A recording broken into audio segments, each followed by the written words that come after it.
Hello student, it's time to be study. आज हम पढ़ेंगे NCERT class 6 science chapter 3 mindful eating a part to a healthy body. तो इस chapter में हम ईटिंग हैबिट के बारे में जानेंगे कि हमें भोजन कैसा करना चाहिए जिससे हमारी बॉडी हेल्दी रहे। तो यहाँ हर चैप्टर में आपको कुछ वाइज सेइंग दिया हुआ है। तो क्या कह रहा है ये समझते हैं। Who is healthy, who is healthy, who is healthy. Healthy कौन होता है? One who eat food that is wholesome in moderate quantities and appropriate for the season, time and place. Healthy वही है जो सभी तरह का भोजन करता है लेकिन एक मॉडरेट क्वांटिटीज़ में, न ज़्यादा न कम, और सीज़न, टाइम, प्लेस के अकॉर्डिंग ही हमें भोजन करना चाहिए। वेदर के अकॉर्डिंग, अगर ठंडी का मौसम चल रहा है तो हमें अपने बॉडी को वार्म रखने के लिए गर्म फूड खाने चाहिए, और अगर गर्मी का टाइम चल रहा है तो हमें ठंडे फूड खाने चाहिए, यानी फ्रूट्स, जूस, इनकी मात्रा ज़्यादा बढ़ा देनी चाहिए। और प्लेस जैसा हो, क्लाइमेट जैसा हो, उसके अकॉर्डिंग भोजन करना चाहिए।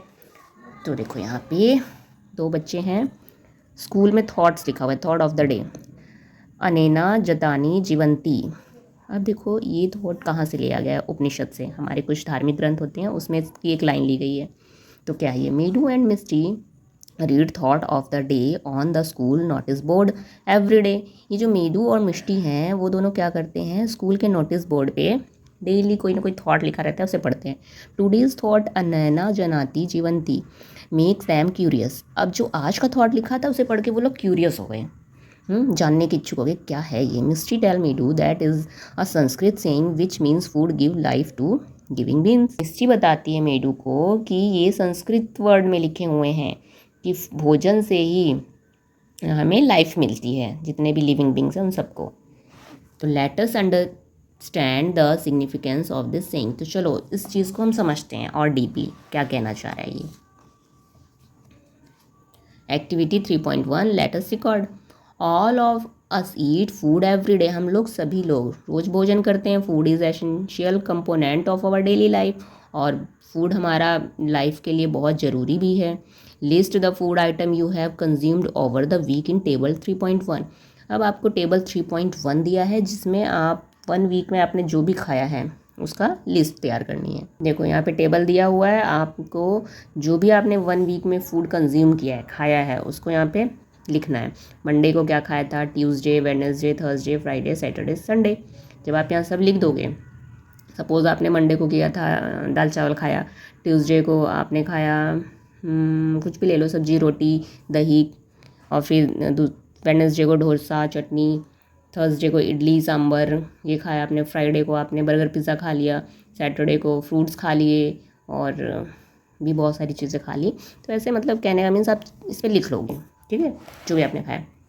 What observation can you make about your food from the data collected in table 3.1? जब आप इस पर अपना पूरा फूड आइटम लिख लोगे तो आप देखोगे कि मैंने 1 वीक में क्या चीज़ें खाई। Do you eat the same kind of food in every meal और डू चॉइस वेरी? तो आपको पता चलेगा कि क्या आप एक ही तरह का फूड खा रहे थे या कि कुछ अलग अलग वैरायटी खा रहे थे। Compare your list with those prepared by your friends. और फिर आपके दोस्त में भी ये टेबल होगा, उसके में से चेक करना और अपना कंपेयर करना कि उसने क्या खाया और मैंने क्या खाया 1 week. Find similarities and difference in the food consumed by you and your friends. और दोनों में सिमिलरिटीज़ और डिफरेंस चेक करना। What did you find? फिर आपको क्या मिलेगा? Record your finding in your notebook. You may have notice that there is a variety in the food eaten by you and your friends. लेकिन आप देखोगे कि दोनों में डिफरेंसेस है, काफ़ी वैरायटी है, वो कुछ और भी है, उसमें कुछ नई चीज़ें और आप में कुछ अलग चीज़ें हैं जो एक दूसरों ने खाई है। You think that such diversity in food exist in all state of our country? तो क्या आपको लगता है कि हमारे देश में जितने स्टेट्स हैं सब में क्या मिलते हैं? फूड वैरायटी अलग अलग मिलते हैं, तो ये फूड डाइवर्सिटी भी होती है। जैसे हमने चैप्टर 2 और 1 में देखा था कि प्लांट्स एनिमल में डाइवर्सिटी है। पूरे वर्ल्ड में या पूरी कंट्री में अलग अलग जगह प्लांट एनिमल कई वैरायटी के हैं, डाइवर्सिटी है। तो ऐसे फूड में भी हमें क्या देखने को मिलता है? डाइवर्सिटी देखने को मिलती है। Food in different region. Find out the types of food traditionally consumed and the crops grown in various state of India. अब आप फाइंड करो कि हमारे स्टेट में, अलग अलग जो स्टेट्स हैं, वहाँ कौन से टाइप्स के क्रॉप्स उगाए जाते हैं। क्या एक ही तरह के? नहीं। और ट्रेडिशनली जब कोई त्यौहार पड़ता है तो आप फूड देखोगे हर स्टेट्स का अलग अलग है famous. You may refer to books in your library, search the internet and interact with your friend, family and neighbor to collect information। अब इस चीज़ की जानकारी के लिए आप इसके लिए नेट पे भी सर्च कर सकते हो, लाइब्रेरी में बुक्स पढ़ के भी चेक कर सकते हो और फ्रेंड, फैमिली, नेबर सबसे पूछ सकते हो कि क्या वैरायटी है अलग अलग स्टेट में फूड की या क्रॉप्स की। In table 3.2, add more states and fill the collected data. A few examples are already given। अब देखो यहाँ पे 3.2 जो टेबल है, यहाँ पे पहले से ही कुछ स्टेट्स के डाटा कलेक्ट कर रखे हैं कि कौन सा स्टेट में कौन सा फूड या क्रॉप्स फेमस है। देखो फर्स्ट आपको दिया पंजाब स्टेट्स का, मैज़, वीट, चिकपी, पल्सेस, ये ग्रोन किया जाता है क्रॉप्स में, फसल में। और ट्रेडिशनली फूड आइटम क्या है, जब कोई फेस्टिवल है इनका ट्रेडिशनल फूड क्या है, मक्की दी रोटी, सरसों दा साग, छोले भटूरे, परांठा, हलवा, खीर, ये ज़्यादा फेमस है पंजाब में। बेवरेज क्या होती हैं, पीने वाली ड्रिंक्स होते हैं जो हम जूस, दूध, कोल्ड ड्रिंक्स ये यूज़ करते हैं बेवरेजेस। तो यहाँ क्या फेमस है, लस्सी, छाछ, बटर मिल्क, टी, ये फेमस है। लेकिन हम कर्नाटका में जाते हैं, पंजाब आपका ऊपर हो गया नॉर्थ में, कर्नाटका साउथ में। अब यहाँ देखो क्या क्रॉप्स में राइस, रागी, उड़द, कोकोनट ये उगाया जाता है। और फूड आइटम्स क्या है, इडली, डोसा, सांभर, कोकोनट चटनी, रागी मूढ़ी, पाल्या, रसम, राइस, ये फेमस है यहाँ पे फूड आइटम्स। इसके अलावा बेवरेज में पीने की चीज़ें, बटर मिल्क, कॉफ़ी, टी। फिर हम मणिपुर में आते हैं। मणिपुर हमारा मैप पे देखोगे तो इस एरिया में है। राइस, बैम्बू, सोयाबीन, ये तो क्रॉप्स उगाई जाती हैं। और food item rice, Eromba, chutney एक टाइप की, Utti, yellow peas and green onion curry, Singju, कंगशोई, और बेवरेज में है ब्लैक टी। ठीक है, एनी अदर ऐसे ही आप और भी स्टेट का बता सकते हो, आप जिस स्टेट के हो अपना स्टेट डाल सकते हो। Why do we see diversity in traditional food consumed in various state of our country? तो हमारे जो कंट्री के स्टेट्स उसमें इतनी डाइवर्सिटी क्यों देखने को मिलती है कि हर स्टेट में अलग अलग फूड कंज्यूम्ड किया जा रहा है, खाया जा रहा है, तो क्यों है ऐसा। Make a list of those food items, अगर जो फूड आइटम कॉमन है उनकी लिस्ट बना लो। You may find the some food item are common in many state while some are written only a particular state. तो जब आप एक दूसरे से कंपेयर करोगे स्टेट के फूड आइटम्स को तो आप देखोगे बहुत ऐसे फूड हैं जो कॉमन है, हर स्टेट में खाए जा रहे हैं, लेकिन बहुत से ऐसे फूड हैं जो सिर्फ पर्टिकुलर ही स्टेट में खाए जा रहे हैं।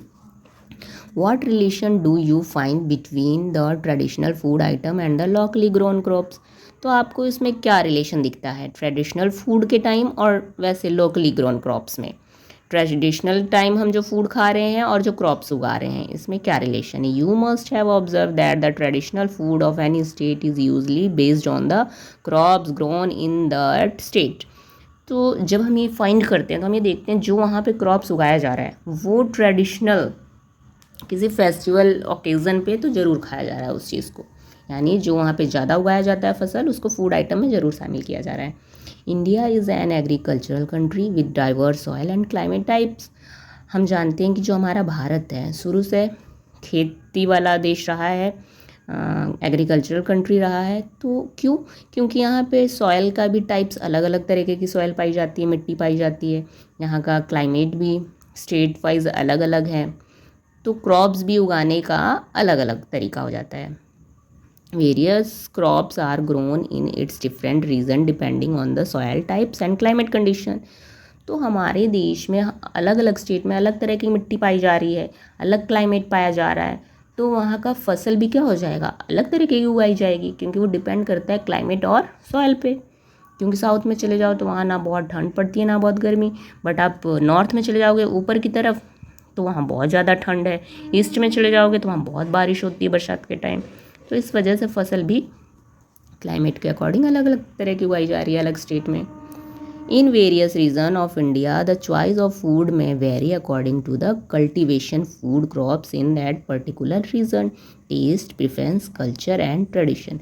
तो भारत देश में जो फूड चॉइस है, फूड खाने का तरीका है, तो वो डिपेंड करता है हमारे कल्टीवेशन पे, खेती पे, हम कि कहाँ पे कौन सी खेती में क्रॉप्स ज़्यादा उगता है तो वहाँ के लोग वो चीज़ ज़्यादा खाएंगे, ठीक। या फिर टेस्ट के अकॉर्डिंग, कल्चर के अकॉर्डिंग, ट्रेडिशन के अकॉर्डिंग। हर स्टेट का अपना कल्चर, अपना ट्रेडिशन है और कल्टीवेशन अपना है, तो उसके अकॉर्डिंग ही वहाँ पे फूड आइटम खाया जा रहा है। How have cooking practice change over time? तो क्या समय के साथ कुकिंग करने का भी तरीका बदलता जाता है? You have learn that food habit vary across state. हमने देखा कि जो फूड खाने की आदत है स्टेट्स में अलग अलग है। Our food choice as well as practice of food preparation में डिफर फ्रॉम वन अनदर। हमारा जो फूड आइटम है खाने का, वो हमारे फूड प्रिपरेशन कैसे करते हैं और हमें क्या पसंद है, हमारे स्टेट में क्या पाया जाता है, उसके अकॉर्डिंग खा रहे हैं, ठीक है। Have our food habit and cooking practice change over time. तो ये पूछ रहा है कि जो हमारा फूड हैबिट है, खाने का तरीका और बनाने का तरीका भी समय के साथ बदलता जाता है क्या? हाँ, बिल्कुल बदलता जाता है। जब आप अपने मम्मी या दादी से, किसी से घर में पूछोगे बड़े से, तो बताएंगे पहले तो खाना चूल्हे पे बनता था, मिट्टी का चूल्हा बना के उस पर आग जला के। लेकिन फिर धीरे धीरे स्टोव्स आए जिसमें मिट्टी का तेल डाल के उस पर बनाया जाता था। लेकिन फिर समय के साथ अब गैसेस आ गई, एलपीजी गैस जला के सिलेंडर, उसका यूज़ हो रहा है। लेकिन अब देखो, अब आपकी जनरेशन में इस टाइम क्या हो रहा है, इंडक्शन चूल्हा यूज़ हो रहा है जो कि बिजली से चल रहा है, उस पर भी खाना पकाया जा रहा है। तो let us interact and find out. तो चलो हम इसका खोज करते हैं कि भाई समय के साथ क्या खाना पकाना भी चेंज हो जाता है। Okay, prepare a list of question of gathering information from elderly people about their food habit and cooking practice. देखो वही कह रहा है कि आप अपने एल्डर बड़े लोगों से पता करो, पूछो कि क्या खाना बनाने का तरीका भी बदलता गया है। What kind of food do you still eat and what is new. आप किस तरह का फूड खाते हो और उसमें क्या चेंज, नया क्या आया है। What are the changes in cooking practice over time, और पकाने में क्या नया हुआ है। What has cause these changes, क्या कारण है कि ऐसे चेंज हुए हैं, है ना। Conduct interviews with some elderly people based on the question prepared. तो आपसे जो बड़े लोग होंगे वो इसका जवाब देंगे। देखो कैसे, देखो यहाँ दिया भी हुआ है। चूल्हा, ट्रेडिशनल स्टोव, सबसे पहले यही मिट्टी का चूल्हा है, इसमें लकड़ी जला के, आग जला के, तवा रख के, देखो रोटी बना रहे हैं उसके ऊपर, आग से सिक रहा है ना, तवा गर्म हो रहा है। लेकिन फिर धीरे धीरे क्या आया, सिलेंडर जो हम यूज़ करते हैं एलपीजी गैस का, एलपीजी गैस से चलने वाला चूल्हा है। तो एलपीजी की फुल फॉर्म बताइएगा आप लोग कमेंट में। यहाँ पे क्या दिया है, सील बट्टा स्टोन ग्राइंडर। हाँ, पहले सील बट्टा पत्थर का होता था ये, जिस पे हम चटनी पीसते थे, जैसे मूंगफली की चटनी, नारियल की चटनी, है ना, जो भी हमें डोसा के साथ खाना होता है या रोटी के साथ खाना होता है। लेकिन अब देखो, अब सिलबट्टा नहीं यूज़ होता, अब ग्राइंडर मशीन आ चुकी है जो बिजली से चलती है और पीस देती है, मसाले भी पीस देती है। पहले तो लोग ऐसे हाथ से मसाले पीसते थे। कोई आइटम डाल के बनाने होते, डोसा भी बनाना है तो आपको पीस के पहले बनाते थे। लेकिन अब तो मशीन है, उस पर तैयार कर लिया जाता है। What are your finding from the interviews your conducted. जब आपने लोगों से पूछा तो आपने क्या पाया। Cooking practice also called culinary practice changed over time. खाना बनाने की तरीके को हम क्या कहते हैं, कलिनरी प्रैक्टिस भी कहते हैं। कलिनरी प्रैक्टिस यानी आप अब देखो, जैसे हमारे रेस्टोरेंट में आप चले जाओ, होटल में चले जाओ, कुक हैं जो बहुत अच्छे अच्छे तरीके से कुकिंग नए नए स्टाइल से कर रहे हैं, खाने को, डिशेस को और स्पेशल तरीके से सर्व करते हैं, उसे बनाते हैं, तो ये कलिनरी प्रैक्टिस कहलाता है। There is a significant difference between traditional and modern culinary practice. तो इन दोनों में, जो ट्रेडिशनल पहले के समय में चीज़ें बनती थी और आज के समय में पकाया जा रहा है, वो दोनों में डिफरेंस है। Earlier most cooking was done using a चूल्हा। पहले, बहुत पहले चूल्हे पे बनाया जाता था, जो मैंने आपको बताया मिट्टी का चूल्हा। Now days most of us cook using a modern gas stove. लेकिन अब हम गैस पे बनाते हैं। Earlier most grinding was done manually using a seal बट्टा। और पहले लोग कुछ भी मसाला पीसने के लिए, चटनी पीसने के लिए पत्थर से बने हुए सील बट्टे का यूज़ करते थे। These days we use electrical grinder for ease of grinding. लेकिन आज के समय में इलेक्ट्रिक से चलने वाली ग्राइंडर मशीन का यूज़ कर रहे हैं। Find out what were the other ways of cooking and grinding. तो और भी आप चीज़ें ढूंढो खाने पकाने और ग्राइंडिंग करने के लिए, हम और क्या कर रहे हैं। Why have these culinary practice change over time. तो ये जो खाना बनाने का तरीका है वो क्यों बदलता जा रहा है, समय के साथ क्यों बदल जाता है, क्या क्या रीज़न है। These changes may be due to factor such as technology development इसका चेंज होने का फैक्टर मेन तो क्या है, टेक्नोलॉजी डेवलपमेंट। धीरे धीरे टेक्नोलॉजी हमारी बढ़ रही है, मशीन की ग्रोथ हो रही है, हम और भी ज़्यादा डेवलप कर रहे हैं हर फील्ड में, ठीक है, ताकि लोगों को सुविधाएं मिल सके। इसीलिए improve transportation and better communication. हमारा ट्रांसपोर्टेशन देखो, पहले लोग पैदल जाते थे या फिर बैलगाड़ी, इन सब का यूज़ करते थे, लेकिन धीरे धीरे फिर क्या आया, साइकिल, उसके बाद स्कूटर, बाइक, मोटर कार, रेलगाड़ी, फिर हेलीकॉप्टर, ये भी बन गए। ट्रांसपोर्टेशन में भी चेंज हो रहा है। बेटर कम्युनिकेशन, पहले लोग क्या करते थे, चिट्ठी लिखा करते थे, लेटर, लेकिन फिर फ़ोन आया वायर वाला, जो सिर्फ घर पे रहता था वायर कनेक्शन से। फिर धीरे धीरे मोबाइल आया कीपैड वाले, लेकिन फिर अब तो स्मार्टफोन आ गया है, अब तो वीडियो कॉलिंग, तो कम्युनिकेशन में भी डेवलपमेंट हुआ है। कहने का मीन्स ये है कि जब टेक्नोलॉजी इम्प्रूवमेंट होगा तो सारी सुविधाएं भी इम्प्रूव करेंगी, ठीक। What are the component of foods. Food के कंपोनेंट्स होते क्या क्या क्या हैं। Medu and Misty visit the traditional food festival organized in their school. उनके स्कूल में ट्रेडिशनल फूड फेस्टिवल सेलिब्रेट किया जा रहा था। The theme of festival is eat healthy live healthy. और फेस्टिवल का थीम क्या था, ईट हेल्दी लिव हेल्दी, अच्छा खाओ अच्छी सेहत से रहो पाओ, स्वस्थ आहार स्वस्थ जीवन, ईट हेल्दी लिव हेल्दी। हाँ देखो ये क्या हो रहा है, फूड फेस्टिवल है, सेलिब्रेट किया जा रहा है स्कूल में मेडू और मिस्टी के। The festival feature various stall display different kinds of traditional dishes. अब इस फेस्टिवल में क्या थे, जगह जगह स्टॉल्स लगे हुए थे और वो आपके स्टेट्स के अकॉर्डिंग लगे हुए थे फूड्स। जैसे देखो यहाँ लिखा है ना असमीज़ फूड, यहाँ का स्टॉल असमीज़ फूड मिल रहे हैं, और यहाँ गुजराती फूड मिलेंगे गुजरात स्टेट के, राजस्थानी फूड राजस्थान के मिलेंगे। ऐसी जगह जगह अलग अलग स्टेट के फूड स्टॉल लगे हुए थे। Doctor Pushita, a nutritional expert, explain to student that healthy is the ultimate wealth. अब वहाँ पे जो डॉक्टर पुशिता है वो न्यूट्रिशनल एक्सपर्ट हैं, उन्हें न्यूट्रिशन की बहुत अच्छी जानकारी है कि कैसा न्यूट्रिशन हमें लेना चाहिए फूड में। न्यूट्रिशन यानी मिनरल, विटामिन्स, कार्बोहाइड्रेट, प्रोटीन, ये सारी चीज़ें वो बच्चों को एक्सप्लेन करती हैं कि health is the ultimate wealth. सेहत ही क्या है, हमारी दौलत है। अगर हमारी सेहत सही रहेगी तो हम अच्छा करेंगे। Let us understand what doctor Pushita means by this statement. चलो इसे समझते हैं कि डॉक्टर पुशिता जो कह रही थी हेल्थ इज़ वेल्थ, तो उनके स्टेटमेंट का मीनिंग समझते हैं अच्छे से। Have you ever missed a meal, how do you feel when you miss a meal. कभी आपने किसी समय का भोजन छोड़ा है। जैसे कभी कभी हम जल्दबाजी में नाश्ता नहीं करते, स्कूल आप लोग ऐसे ही चले आते हो जल्दी जल्दी जल्दी, है ना। तो कभी रात को नहीं खाना खाया, सो गए, ऐसे ही सो गए, नींद आ गई सो गए।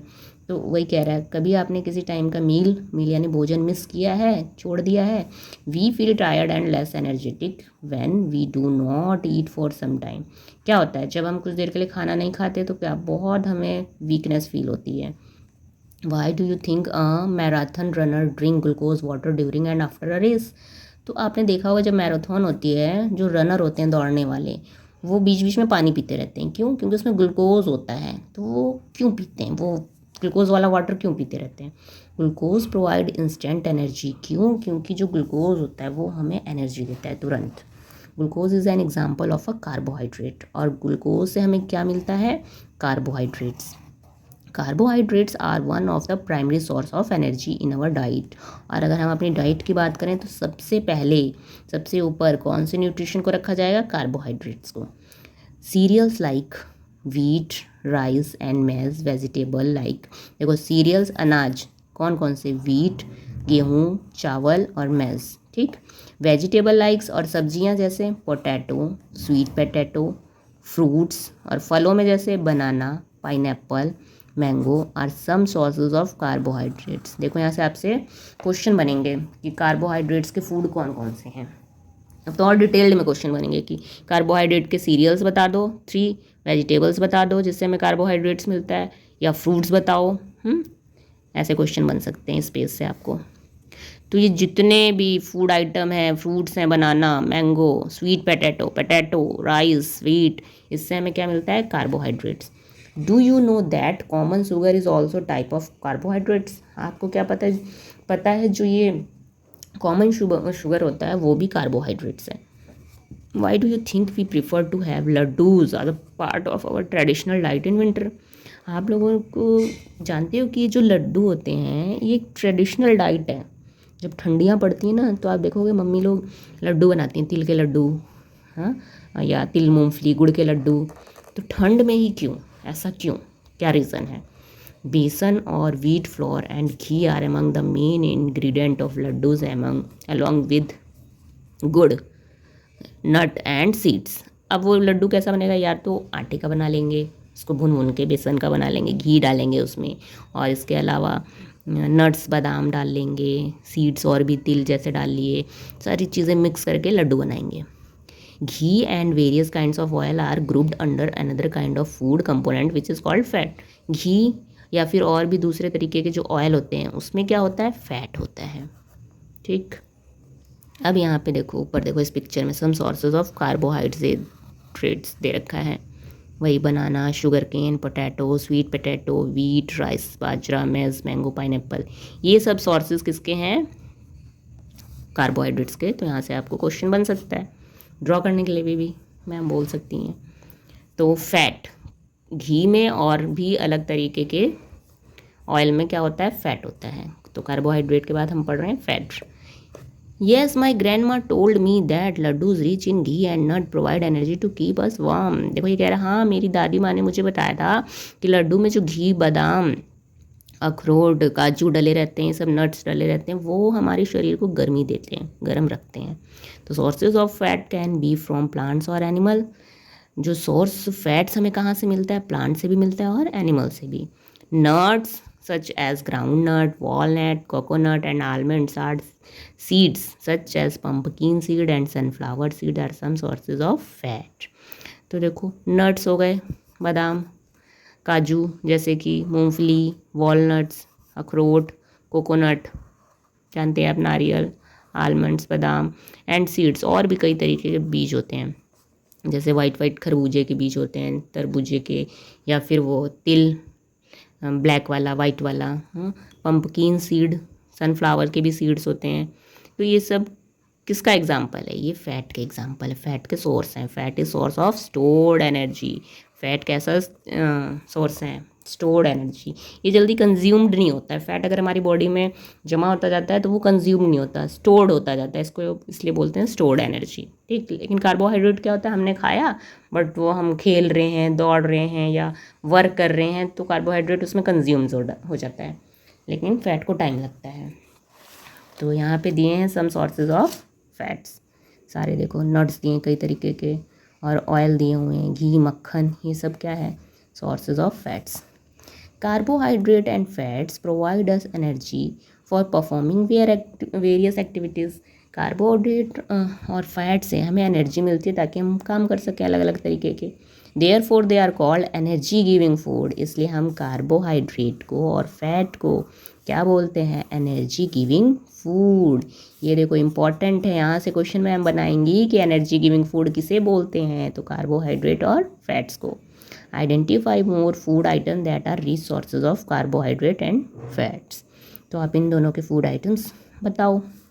हमने पढ़े इतने सारे, तो आप लोगों को लर्न होने चाहिए। Polar bear accumulate a lot of fat under their skin. जो पॉलर बियर होते हैं, पॉलर बियर पॉलर रीजन पे पाए जाते हैं। पॉलर रीजन कहाँ है? जब आप ग्लोब देखोगे तो एकदम उसके नॉर्थ पोल पे चले जाओ और एकदम नीचे साउथ पोल पे, तो वो पोल है ना, नॉर्थ पोल साउथ पोल, इसलिए हम उसको, जैसे ये अर्थ है ना, बीच में इक्वेटर है, ये नॉर्थ पोल है, साउथ पोल है, तो पोल है इसलिए से यहाँ पे जो बियर पाया जाता है उसका नाम पड़ गया पॉलर बियर। ठंडा होता है, ये दोनों इलाका बहुत ज़्यादा ठंडा होता है, तो यहाँ ठंडी में रहने वाले बियर पाए जाते हैं, पॉलर बियर। अब ठंडी में रह रहे हैं, बहुत बर्फ़ जमा रहता है, इसलिए इन्हें अपने शरीर को ठंड से बचाना है, तो इनके स्किन के नीचे क्या होता है? फैट होता है बहुत ज़्यादा। This fat serve as energy sources, और ये फैट इन्हें एनर्जी देता है ठंड से।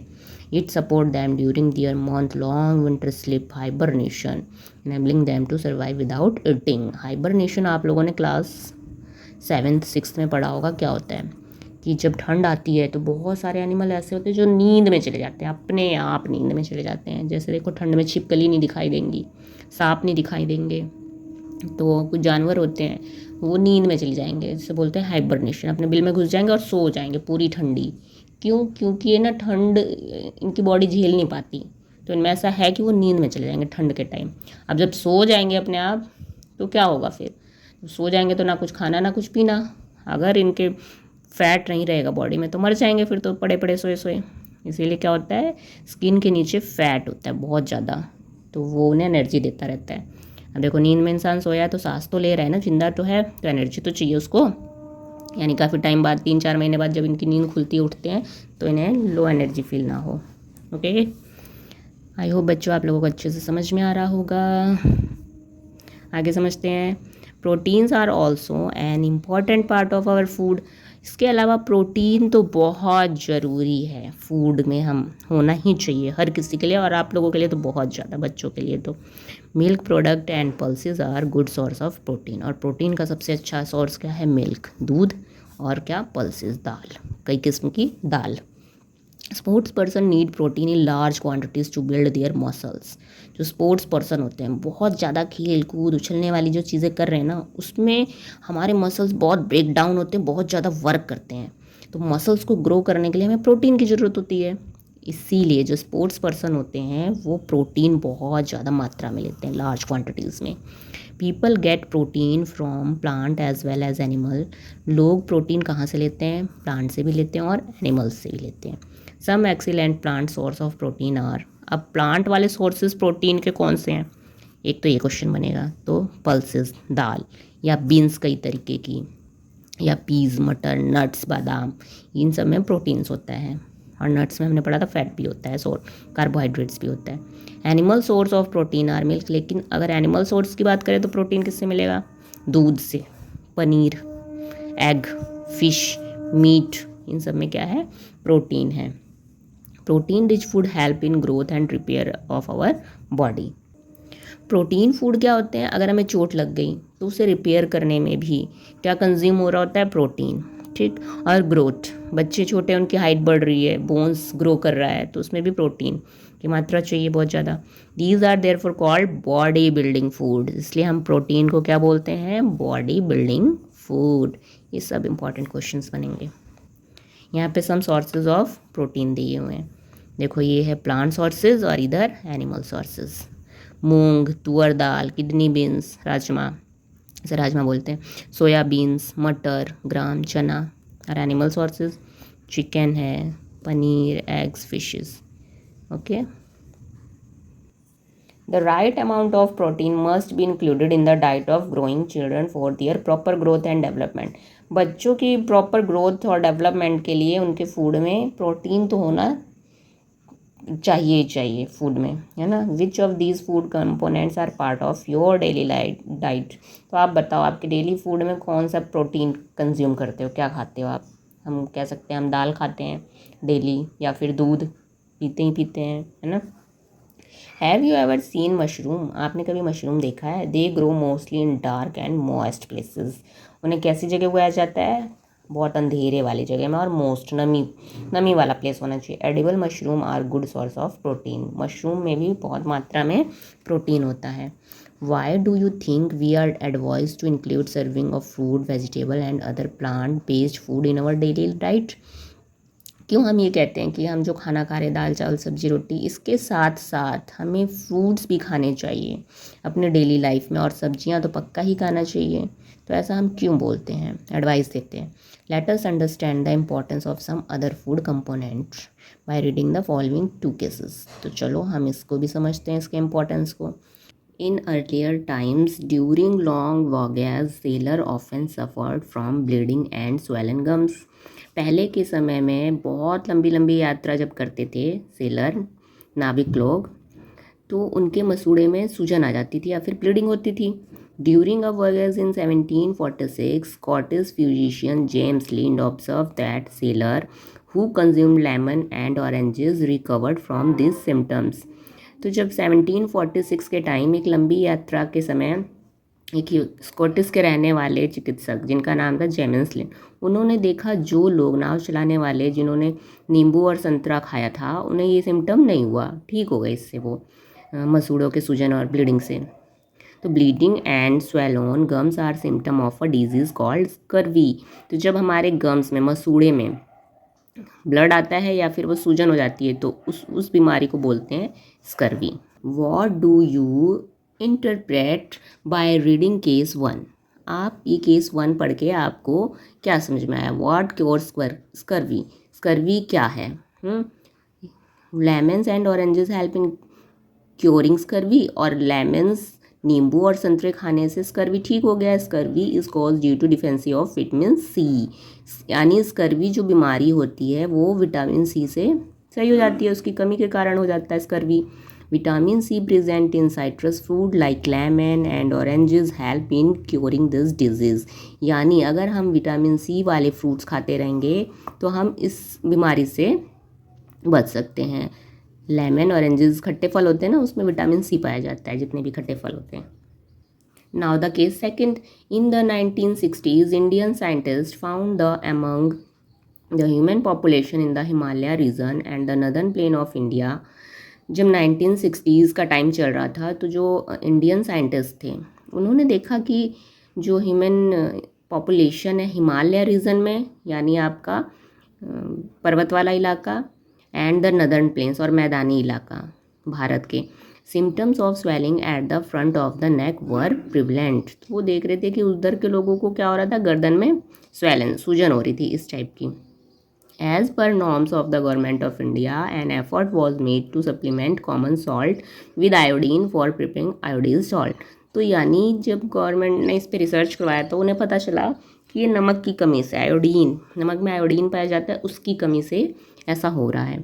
Consumption of आयोडीज salt visibly reduce the above symptoms. जब हम आयोडीन खाएंगे, खाने में लेंगे, तो इसके सिम्टम क्या होते गए, कम होते गए। These symptoms were due to deficiency of iodine in the soil of this region, resulting in a lack of iodine in the local food and water supply। तो पाया गया कि उस इलाके में वहाँ की मिट्टी में आयोडीन की कमी है या पानी में आयोडीन की कमी है, तो इसलिए ये रोग हो रहा है। Swelling at the front of neck is a symptom of disease called goitre. तो गर्दन का सूज जाना, सूजन आ जाना, फूल जाना, ये कौन सी बीमारी कहलाती है, ग्वाइटर, जो कि किसकी कमी से होती है, आयोडीन की कमी से। What do you infer from case 2? Case 2 से आपने क्या जाना? You may have learned about iodised salt through newspapers, advertisement और by reading about it on a salt packet. आपने देखा होगा आयोडीन नमक की एड न्यूज़पेपर में, या फिर आप कोई एडवर्टाइजमेंट देख रहे हो, पैकेट पे क्या रहता है उसका, salt, about in on a salt packet का प्रचार रहता है ज़रूर। व्हाट डज इट मीन, इसका क्या मतलब है? Iodised salt is a simply common salt mixed with required quantities of salt of iodine. जो आयोडीन सॉल्ट है, नमक है, उसमें मिक्स होता है आयोडीन, ताकि हम इस बीमारी से दूर रह सकें। Salt farming is a traditional practice of a tribal community named Agariyas. कह रहा है कि जो एक जनजाति है अगारियाज, वो सॉल्ट फार्मिंग करती है, नमक बनाने की खेती। नमक बनाने की खेती मतलब समुद्र के पानी से नमक निकालना। They practice salt farming in the little Rann of Kutch at the part of Gujarat. और ये नमक की खेती ये लोग कहाँ करते हैं, गुजरात जो स्टेट है उसका समुद्री इलाका है किनारे पे, रण ऑफ कच्छ, मैप पे आप देखोगे तो दिखेगा। For 8 months they live in the extreme heat of the desert. वो क्या करते हैं, 8 महीनों के लिए आप जब समुद्र के अगल बगल जाओगे तो क्या रहेगा, पूरा रेत रेत, बालू बालू, तो 8 month तक वहाँ पे उस तपती गर्मी में रहते हैं। क्या करने के लिए, and work very hard to salt from sea water. नमक, समुद्र के पानी से नमक को निकालते हैं। समुद्र के पानी से नमक कैसे निकाला जाता है, क्या किया जाता है कि समुद्र के पानी को साइड साइड में पूरा, जैसे खेती करते हैं ना, मेड़ बनाते हैं, किनारे किनारे पूरा बालू से घेर दिया जाता है और बीच में पूरा ला के पानी भर देते हैं। अब वो क्या होगा, कई दिनों तक ऐसी धूप से पानी गर्म होकर उड़ता रहेगा, इवेपोरेशन होता रहेगा, उड़ जाएगा उस हिस्से का पानी, और फिर भाप बन के उड़ जाएगा, और फिर वहाँ पे नमक बचा रहेगा। अब बालू और नमक मिक्स रह जाएगा उसमें, उसको छान के फिर ये लोग उस मेथड से नमक बनाते हैं। तो 8 month तक ये लोग धूप में वहाँ पे रहते हैं नमक बनाने के लिए। कौन सी जनजाति, अगारियाज। और कहाँ पे, गुजरात के रण और कच्छ पे। तो यहाँ से इंपॉर्टेंट क्वेश्चन बन सकता है आप लोगों के लिए एग्जाम में। How would you find out more about other food component that protect our body from various disease. कह रहे हैं कि और भी कौन से ऐसे फूड के कंपोनेंट है जो हमें अलग अलग बीमारी से बचाता है। तो लेट अस कंडक्ट अ सर्वे, चलो एक सर्वे करते हैं। Study the chart given in figure 3.5 to explore the function and sources of various food components। आप फिर से कौन सा चार्ट देखो, 3.5 फिगर पे जो है। Find out more sources of vitamins and minerals. अब उसमें आप विटामिन और मिनरल्स को फाइंड करो, ढूंढो। Also understand the symptom of the disease caused by the lack at these food components. और देखो कि अगर इस मिनरल विटामिन की कमी से कौन से लक्षण होते हैं, बीमारी हो सकती है। विजिट योर नेबरहुड, अपने पड़ोस में जाओ। इंटरेक्ट विद पीपल, लोगों से मिलो। And find out if any individual shows the symptom listed on the chart. An investigatory project of this kind can be taken by the student under the guidance of a teacher. लोगों से मिलो, पड़ोस में जाओ, और उसके अलावा आप क्या करो, सिम्टम्स देखो किसी भी बीमारी का। बट ये आप किसके गाइडेंस में करना, अपने टीचर्स के। Correlate this symptom with their diet and identify the defensive disease और डिसऑर्डर। अब उसे मिलाओ, उन्हें कौन सी बीमारी है, क्या वो ऐसी बीमारी है जो हमारे डाइट में यानी भोजन में किसी मिनरल विटामिन की कमी से हो रहा है, या फिर कोई डिसऑर्डर है। ये पता करना है आपको। Suggest the possible cause for the symptom observed and change required in the diet for improvement. अब आपको अगर लगता है कि हाँ डाइट में इन्होंने ये चीज़ कम लिया, मान लो जैसे उसे ग्वाइटर था, तो ग्वाइटर किसकी वजह से होता है, किसकी कमी से, आयोडीन की कमी से। और फिर हमारे ब्लीडिंग हो रही थी किस पे, गम्स में, मसूड़ों में, और स्वेलन हो रही थी, तो वहाँ पे उसे विटामिन सी की ज़रूरत थी, यानी खट्टे फल खाने की। तो आप सुझाव दे सकते हो कि आपको डाइट में ये फूड शामिल करना चाहिए। Suggest them to visit a doctor for further advice. और इसके अलावा बताना चाहिए कि आपको डॉक्टर से मिलना चाहिए क्योंकि आपको ये दिक्कत हो, अगर ऐसा आपको लग रहा है तो आप उन्हें सजेस्ट कर सकते हो कि डॉक्टर से मिलिए। देखो ये है हमारा 3.5 फिगर, इसके अकॉर्डिंग हम उन्हें डाइट उनकी देख सकते हैं और उन्हें बता सकते हैं कि उन्हें कौन सी डिजीज़ है। फर्स्ट है फूड कंपोनेंट विटामिन मिनरल। अब विटामिन ए, इसका काम क्या होता है, फंक्शन, सोर्सेज क्या हैं, डिजीज इसकी कमी से क्या होता है और सिम्टम क्या है। विटामिन ए का काम है keep eyes and skin healthy. Vitamin A से हमारी आइज़ अच्छी रहती है, रोशनी, और हमारी स्किन भी अच्छी रहती है। ये सोर्सेज क्या है, पपाया, कैरेट, मैंगो, मिल्क, इन सारी चीज़ों से क्या मिलता है, विटामिन ए। और डिजीज़ क्या है, लॉस ऑफ विज़न। अगर विटामिन ए कम हो जाता है तो हमारी आँखों की रोशनी कमज़ोर हो जाती है। सिम्टम्स है poor vision, loss of vision and darkness. जैसे शाम होने लगती है, अंधेरा होने लगता है तो दिखना बंद हो जाता है, यानी उसे विटामिन की कमी है, ठीक है। और sometimes complete loss of vision, blindness, कभी कभी तो बिल्कुल अंधापन हो जाता है जब विटामिन ए की कमी बहुत ज़्यादा हो जाती है तो। अब vitamin B1 keep heart healthy and support body to perform various function. B1 क्या करता है, हमारे हार्ट को हेल्दी रखता है और बहुत सारे बॉडी फंक्शंस में हेल्प करता है काम करने के लिए। ये सोर्सेज क्या है, legumes, nut, whole grain, seed, milk products. Legumes दाल खानी चाहिए, नट्स बादाम और सारे तरीके के अनाज खाने चाहिए, सीड्स, मिल्क प्रोडक्ट खाने चाहिए। और इसकी कमी से जो बीमारी होती है उसे कहते हैं बेरी बेरी। बहुत सिंपल है, बी से बेरी बेरी। स्वेलिंग, अब इसमें सिम्टम क्या होता है, स्वेलिंग, टिंगलिंग और burning sensation in feet and hand, trouble in breathing, सांस लेने में दिक्कत होगी और हाथ में और पैर के तलवे में क्या होगा, बहुत जलन महसूस होगी। नेक्स्ट है vitamin C, help body to fight disease. Vitamin C क्या करता है, कोई बीमारी हमारे शरीर में होती है तो उससे लड़ने की क्षमता आती है हमारे अंदर। Amla, guava, green chilli, orange, lemon, जितने भी खट्टे तरीके के फल होते हैं उनसे हमें विटामिन सी मिलता है। और इनकी कमी से स्कर्वी बीमारी होती है। स्कर्वी बीमारी में हमने पढ़ा क्या होता है, मसूड़े में ब्लीडिंग, खून आता है, या स्लो हीलिंग ऑफ वाउंड, अगर हमें कोई चोट लग जाती है तो फिर वो जल्दी ठीक नहीं होती, यानी विटामिन सी की कमी है बॉडी में। Vitamin D helps body absorb calcium for bone and teeth health. अगर हमारे बॉडी में विटामिन डी है तो वो क्या करेगा, कैल्शियम, हमारी हड्डियां उसे एब्जॉर्व करेंगी और दांत और हड्डियां मजबूत रहेंगी। Exposure to sunlight, milk, butter, fish, eggs, sunlight से भी मिलता है, मिल्क, बटर, फिश और एग से, इनसे विटामिन डी। सनलाइट आपकी दोपहर वाली नहीं, सुबह सुबह की रोशनी जो होती है जब सूरज भगवान निकल रहे होते हैं तब, ठीक। रिकेट्स, इससे की कमी से जो बीमारी होती है रिकेट्स, और रिकेट्स कौन सी बीमारी है? सॉफ्ट एंड बेंड बोन्स, जो बोन्स होती हैं हड्डियाँ वो कमज़ोर होकर थोड़ी टेढ़ी हो जाती है पैरों की।